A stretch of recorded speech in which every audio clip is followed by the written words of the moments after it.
사장의 먹살 경제.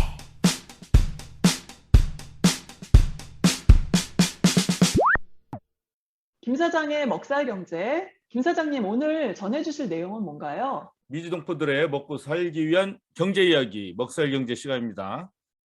오늘은 딱 한 가지만 얘기하겠습니다. 형편이 안 좋으신 동포분들한테는 굉장히 중요한 소식입니다. 뭐냐면 지난번에도 말씀드렸다시피 지금 팬데믹이 되면서 일자리를 잃거나 소득이 그전보다 뚝 떨어졌을 때 이 렌트비를 낼 수 없지 않습니까? 이 세입자분들이. 그래서 이런 세입자분들이 렌트비를 낼 수 있도록 정부에서 지원금을 줍니다. 그거를 한번 이건 잘 알아볼게요. 왜냐하면 해당되시는 분들은 이걸 받으셔야 되거든요. 받으셔야 세입자분들도 좋지만 랜드로드들도 한숨 돌리게 되는 거죠. 왜냐하면 렌트비를 못 받으면 이분들도 건물을 사기 위해서 내야만 하면 대출금이라든가 막 프로퍼티 텍스라든가 이런 걸 내야 되는데 세입자들이 렌트비를 내야죠. 그래서 그걸 못 내게 되면 어렵기 때문에 정부에서 이러한 조치들을 마련했습니다. Emergency Renters Assistance (ERA) 첫 번째가 250억 불이 바로 작년 12월 달에 통과된 Consolidated Appropriations Act. 트럼프가 이제 물러나기 바로 직전에 통과된 법이죠. 여기에서 이 렌트비 지원 액수가 250억 불 책정이 됐고, 그다음에 바이든 정부가 들어서고 나서 아메리칸 레스큐 플랜에서 이 ERA2가 215억 불 책정이 됐어요. 두 차례 책정이 됐는데 이게 진행이 잘 안 됐어요. 왜죠? 못 받았었어요. 여러 가지 뭐 행정적인 문제 뭐 여러 가지가 있었죠. 그런데 이제 이게 급격히 늘어나요. 지금 이게 보시다시피 자 이거 보세요. 그 1월에서 3월까지가 8만 7천 가구, 1월 3월 통틀어서 8만 7천 가구가 받았어요. 그 다음에 뭐 5월에도 16만 가구가 받고. 네. 그렇지만 보시다시피 자 6월에는 290만 가구나 받았습니다. 그 액수로 따지면 15억 불이 이제 전달이 됐어요. 결국. 그러니까 굉장히 급격하게 늘어나고 있고 지금 돈이 이렇게 풀린다. 그러네요. 예.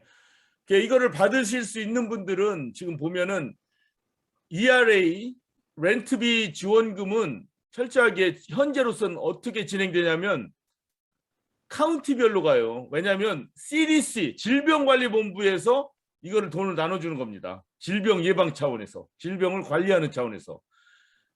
질병 예방은 바로 카운티별로 가요. 그래서 코로나 바이러스 감염자 수도 다 카운티로 가지 않습니까? 집계가. 기본이 카운티, 그다음에 주로 집계되잖아요. 그래서 이 돈도 그런 개념으로 해서 카운티별로 갑니다. 그래서 이 코로나 팬데믹으로 해서 피해가 많은 카운티를 먼저 줍니다. 먼저 주고 그 다음에 수입이 적은 사람들을 먼저 줘요. 그래서 지금 보시다시피 이 파란 색깔이 뭐냐면은 에어리어 미디언 인컴, 그 지역, 그 카운티겠죠. 또는 테리토리도 됩니다. 인디안 보호구역 같은 경우는 중간값, 그 수입 중간값의 30%밖에 못 버는 사람도 있죠. 그러니까 뭐 그 카운티에 가정당 연평균 수입이 뭐 5만 불이다. 그런데 이 집은 뭐 30%니까 어떻게 돼요? 뭐 한 15,000불? 뭐 이렇게밖에 못 받는다. 수입이 너무 적다. 이런 분들을 먼저 렌트비 지원해 줍니다. 그래서 대부분은 극심히 어려운 사람들.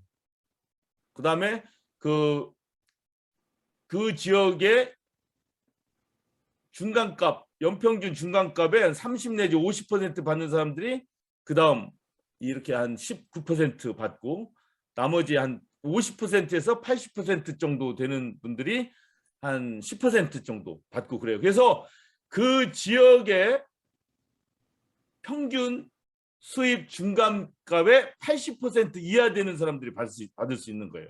그러면 자 노스캐롤라이나 예를 듭시다. 자 노스캐롤라이나 예를 들면 구글에서 리빌드 노스캐롤라이나 이렇게 치시면 됩니다. 그러면 이 웹사이트 나오죠. 네. 프로그램 애플리칸트 프리스캐닝 툴. 이게 뭐냐면 먼저 이거를 받을 수 있는지 없는지 자가 테스트를 해야 되죠. 자가 시험을. 그래서 몇 가지 쉬운 질문들이 있어요. 몇 가지 쉬운 질문들. 이 호프 프로그램이라는 거는 자, Housing Opportunity Prevention of Eviction이라 해서 호프라는 역시 지원금 똑같은 겁니다. 그 ERA랑 같은 뜻인데 이 웹사이트 처음에 가셔서 한 7, 8가지 질문이 있어요.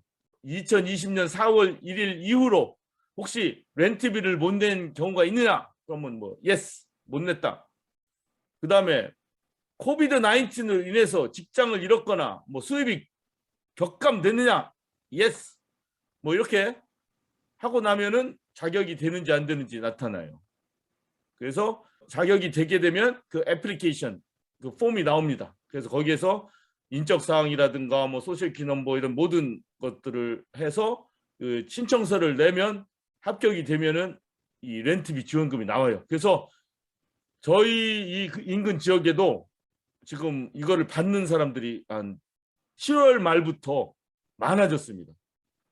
그래서 이거를 받는 게 그 전세 세입자나 랜드로드만이 중요한 게 아니라 우리 자영업자들한테도 중요해요. 왜? 이 돈 규모가 상당히 크지 않습니까?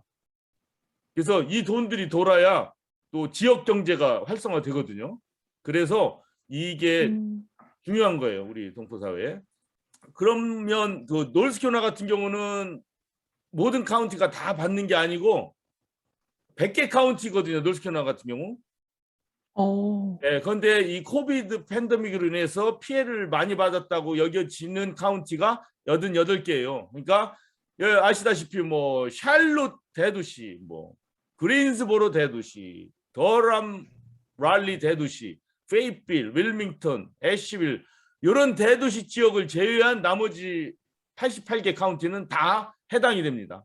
그래서 이 지역에 사시는 한인 동포분들 중에서 지금 세입자로서 살고 수입이 급감됐거나 또 자업을 잃었거나 이런 분들은 신청하시면 돼요. 자, 그러면 노스캐롤라이나만 있느냐? 당연히 아니죠. 다른 지역도 다 있어요.